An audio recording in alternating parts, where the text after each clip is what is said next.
முக்கியமான விஷயம் என்னென்னா, சிம்டமேட்டிக்காக என்றைக்குமே உங்களை ட்ரீட் பண்ணிக்காதங்க. காஸ் என்னன்னு பார்த்து ட்ரீட் பண்ணுங்கள். சிம்டமேட்டிக்கானா நான் இன்னொரு டைம் சொல்கிறேன், கால் வலினா வலிக்கான மாத்திரை எடுக்காதீங்க. தலைவலினா வலிக்கான மாத்திரை என்றைக்குமே எடுக்கக்கூடாது. கால் வலி ஏன் வருது? காலில் வந்துட்டு எலும்பு முட்டு தேய்மானமா, இல்லை சைனோவியல் ஃப்ளூயிட் கம்மியாக இருக்கா, இல்லை நம்மளுக்கு ஆஸ்டியோ போரோசிஸ் இருக்கா, ஆஸ்டியோ ஆர்த்ரைட்டிஸ் இருக்கா, என்ன பிரச்சனை, எலும்பு வளர்ச்சி இருக்கா, முடக்குவாதமா, அந்த மாதிரி என்னன்னு பார்த்து காஸ் சிம்டம் இல்லாமல் காஸ் என்னன்னு பார்த்து ட்ரீட் பண்ணணும். இப்போ டாக்டர் கிட்ட போகிறோன்னா வலிக்குதுன்னா வலி மாத்திரையை மட்டும் வாங்கிட்டு வரக்கூடாது.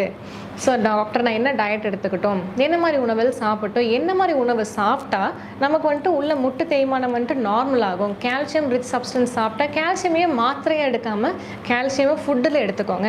பால் நிறையா குடிக்கிட்டா என்றைக்குமே மல்டி விட்டமின் டேப்லெட்ஸ்ன்னு சொல்லிட்டு விட்டமின்ஸ்க்கும் நியூட்ரியன்ஸ்க்கும் டேப்லெட் எடுக்க ஆரம்பிக்கிறது ரொம்ப ரொம்ப தப்பு.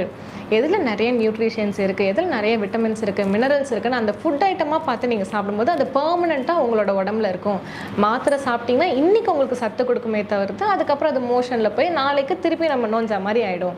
ஸோ நீங்கள் அதை உணவில் எடுத்துக்கிட்டும் போது இப்போ நம்ம பாலுங்கிறது ஒரு நாள் மட்டும் குடிக்க மாட்டோம். பால் குடிக்கணும்னு ஆரம்பிச்சிட்டோன்னா வாழ்நாள் முழுக்க அந்த பாலை வந்துட்டு ஈஸியாக நம்மளால் குடிக்க முடியும். அதனால் உணவு மூலிமா எல்லா எனர்ஜியும் நம்ம எடுத்துக்கிறது, உடம்புக்கு எடுத்துக்கிறது ரொம்ப நல்லது. அதே மாதிரி இன்டைஜஷனும் கான்ஸ்டிபேஷனும் is the mother of all disease அப்படின்னு சொல்லுவாங்க.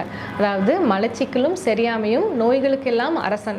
இது ரெண்டுமே வராமல் பார்த்துக்கிறது ரொம்ப நல்லது. ஒன்ஸ் இன்டைஜஷன் இருந்தால் கான்ஸ்டிபேஷன் கண்டிப்பாக கூடயே சேர்ந்து வரும். அது ரெண்டு பெஸ்ட் ஃப்ரெண்ட்ஸ் மாதிரி. ஸோ ரெண்டுமே வராமல் விட்டுக்கிறது ரொம்ப நல்லது.